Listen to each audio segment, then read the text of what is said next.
দুর্গাপুরের খবরে চোখ রাখবো। তৃণমূলের মদতে বহিষ্কার বিজেপি নেতা, কারখানা থেকে বহিষ্কার বিজেপির বুথ সভাপতি। বহিষ্কৃত দুর্গাপুর পূর্বের 247 নম্বর বুথের সভাপতি রবীন্দ্রনাথ ঘোষ, তাকে বহিষ্কার করেছে কারখানা কর্তৃপক্ষ। তৃণমূলের মদতে বিজেপি নেতাকে বহিষ্কার কারখানা থেকে। প্রতিবাদে বেসরকারি ইস্পাত কারখানার বাইরে বিক্ষোভ। কারখানার বাইরে বিক্ষোভ বিজেপি কর্মী সমর্থকদের। কাজে পুনর্বহাল না হওয়া পর্যন্ত আন্দোলনের হুঁশিয়ারি বিজেপি কর্মী সমর্থকদের।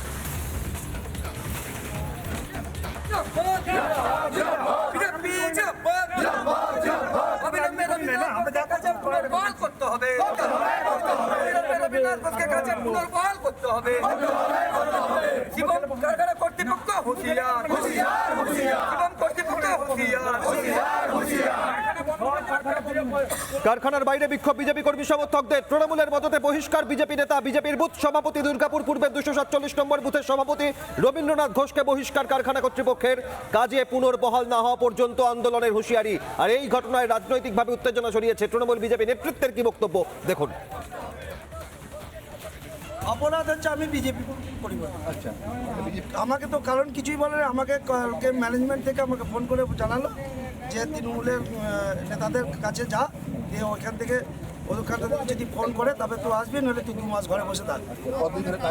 আমি এখানে 14 বছর কাজ করছি। আচ্ছা, তো হঠাৎ মানে আমাকে বারবার এরকম হ্যারাসমেন্ট করতেই যাচ্ছি।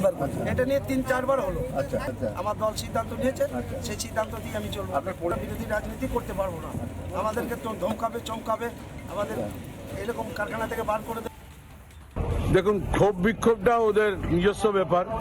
ওনারা মাইলেজ নেওয়ার চেষ্টা করছেন। ক্ষোভ বিক্ষোভ দেখানো উচিত এসআইআর কেন চালু করলে এত সরকারের মধ্যে। 6 মাস আগে এসআইআর চালু করলে মানুষের সুবিধা হতো। এখন সেইগুলোকে ইস্যু না করে ওনারা নিজেরা কি করে আখিরে গোছানো যায়, কি করে আগে দলটাকে বড় করা যায়, এইসব দিয়ে। আসলে বুথ লেভেলে আপনারা সংগঠন তৈরি করুন, আপনারা পশ্চিমবঙ্গে সরকারের ক্ষমতায় আসুন, কিন্তু এইরকমভাবে নয়, বিক্ষিপ্তভাবে এটা হয় না। সব জায়গাতে অশান্তি তৈরি করে আজকে বাংলাকে শেষ করা চক্রান্তকারী বিজেপি পার্টি, তারা বাংলাকে সব দিক থেকে বঞ্চিত করে পরিযায়ী শ্রমিকদিকে বাইরে বাংলা কথাই বললে হত্যা করাচ্ছে বিজেপি পার্টি, তীব্র নিন্দা করবে। এইবারে বিজেপি শূন্য, আমরা পশ্চিমবঙ্গের সরকার গঠন করব। নানা ধরনের কন্টেন্ট দেখার জন্য লাইক করুন, শেয়ার করুন আমাদের ফেসবুক পেজ, সাবস্ক্রাইব করুন আমাদের ইউটিউব চ্যানেল। পাশাপাশি অন্যান্য ব্রেকিং নিউজের জন্য অবশ্যই চোখ রাখুন রিপাবলিক বাংলায়।